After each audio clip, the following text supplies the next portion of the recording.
اگر یہ آگ میں ہاتھ ڈال دے تو تمہاری بات درست ہے، یعنی اگر یہ آرڈنری بچہ ہے تو دوسروں بچوں کی طرح روشنی کی وجہ سے آگ میں ہاتھ ڈال دے گا، پر اگر یہ کوئی عام بچہ نہیں تو یہ آگ کی طرف ہاتھ نہیں بڑھائے گا۔ چنانچہ ایسا ہی کیا گیا۔ جب آپ کے سامنے دونوں تھال لائے گئے تو آپ نے سونے کی طرف ہاتھ بڑھانے ہی والے تھے کہ حضرت جبریل نے آپ کا رخ آگ کی طرف کر دیا۔ آپ نے آگ میں ہاتھ ڈال کر ایک بڑا سا انگارہ منہ میں رکھ لیا جس سے آپ کی زبان جل گئی اور اس میں لکنت پیدا ہو گئی۔ یہ دیکھ کر فرعون کو حضرت آسیہ کی بات پر پورا یقین ہو گیا کہ یہ بچہ عام بچہ ہے۔ ناظرین، موسیٰ علیہ السلام کے زمانہ پرورش میں فرعون نے آپ کے بہت سے معجزے بھی دیکھے۔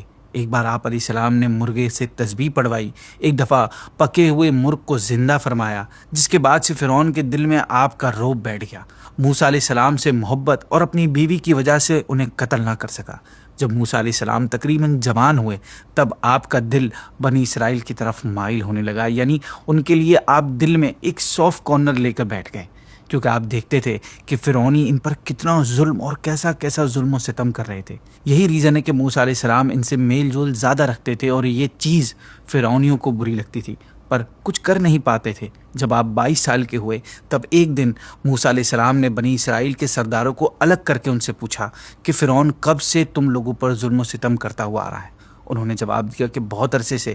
آپ نے فرمایا کہ تمہارے گناہوں کی شامت ہے، تم نظر مانو کہ جب رب تعالیٰ تم کو اس سے نجات دے گا تو تم وہ پوری کرو گے۔ ان سب نے کہا کہ کیا نظر مانے؟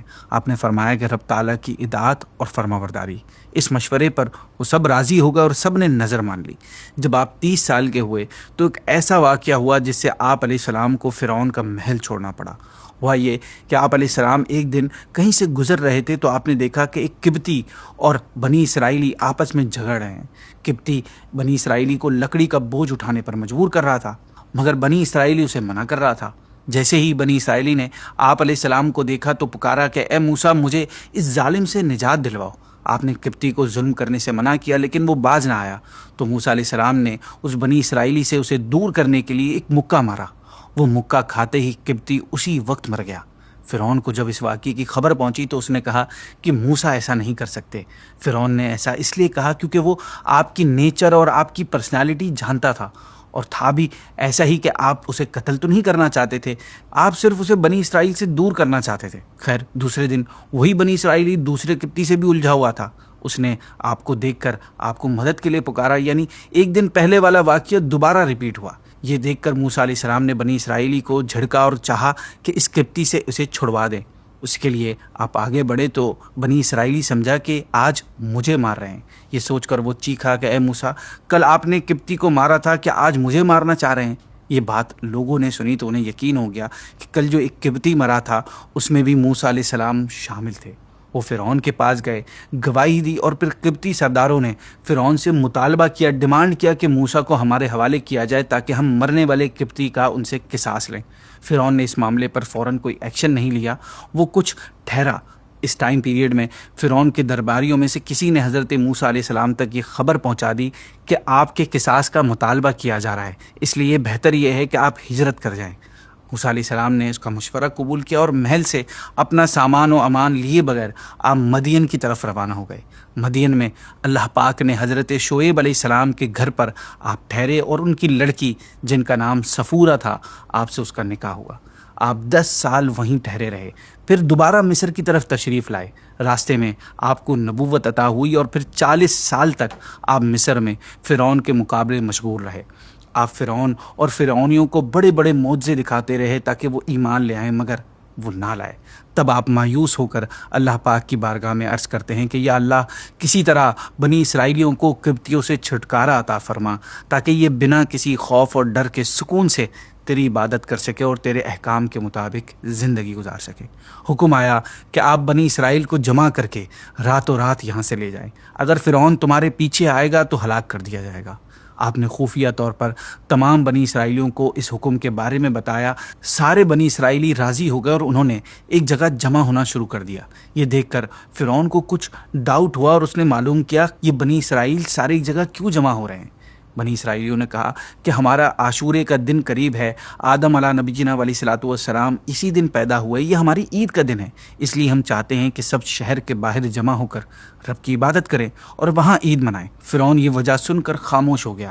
عام بنی اسرائیلیوں نے قبطیوں سے قیمتی زیور اور مہنگے کپڑے ادھار لیے اور عید کے بہانے سے خیمے اور ڈیرے شہر سے باہر لگا دیے۔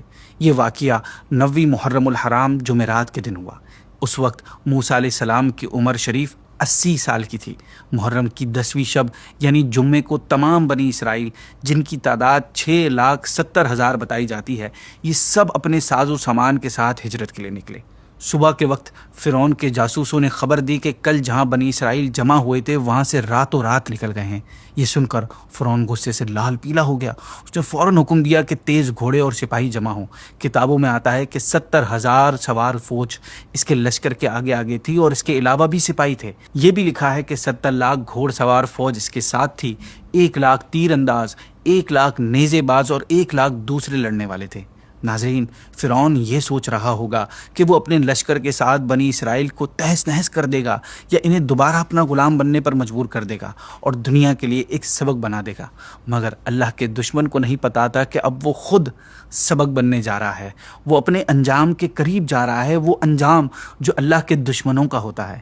خیر ناظرین، فرعون نے اپنے اس خطرناک لشکر کے ساتھ بہت کم ٹائم پیریڈ میں یہ راستہ طے کر لیا اور دوپہر کے قریب وہ بنی اسرائیل تک پہنچ گیا۔ بنی اسرائیل نے جب جنگی سامان کے ساتھ فرعونی لشکروں کو دیکھا تو وہ گھبرا گئے اور انہوں نے موسیٰ علیہ السلام سے عرض کی کہ بتائیں اب ہم کہاں جائیں؟ وہ اس لیے کہا کیونکہ آگے دریائے نیل تھا اور پیچھے فرعونی لشکر۔ موسیٰ نے فرمایا کہ مایوس نہ ہو، میرے ساتھ میرا رب ہے جو مجھے راستہ دکھائے گا۔ وہی آئی کہ اے موسیٰ، دریا پر اپنا عصا مارو، کہو تو پھٹ جا اور ہم کو راستہ دے۔ آپ نے جب اس فرمان پر عمل کیا تو حکم الہی سے اچانک تیز ہوا چلی جس نے پانی کو پھاڑ کر اس میں راستہ بنا دیا۔ دریا میں 12 راستے بن گئے جن کے درمیان پانی دیواروں کی طرح کھڑا ہو گیا۔ آنن فانن سورج نے زمین کو خشک کر دیا اور آپ علیہ السلام نے بنی اسرائیل کو حکم دیا کہ ان راستوں میں داخل ہو جاؤ۔ بنی اسرائیل کی ہمت نہیں ہو رہی تھی کہ کہیں ایسا نہ ہو کہ ہم داخل ہوں اور جو پانی دیوار کی طرح کھڑا ہے یہ ہم پر بہہ جائے اور ہم سب ڈوب جائیں۔ سب سے پہلے یوشع علیہ السلام نے اپنا گھوڑا اس راستے میں ڈالا۔ ان کے پیچھے حضرت ہارون نے۔ جب بنی اسرائیلیوں نے ان کو گزرتے دیکھا تو مجبوراً یہ بھی دریا میں چل دیے۔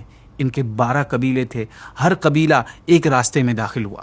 ان سب کے پیچھے موسیٰ علیہ السلام بھی داخل ہوئے۔ ان کے ایک گروپ نے حضرت موسیٰ سے کہا، اے موسیٰ بتائیے کہ ہمارے دوسرے لوگ زندہ ہیں یا ڈوب گئے ہیں؟ پوچھا اس لیے کہ جو 12 راستے بنے ہوئے تھے ان میں ایک راستے والا دوسرے کو نہیں دیکھ پا رہا تھا کیونکہ درمیان میں پانی کی دیوار تھی۔ موسیٰ علیہ السلام نے ان کے پانی کی دیواروں پر لاٹھی ماری جس میں سے ایک طریقے کی ایک ونڈو بن گئی۔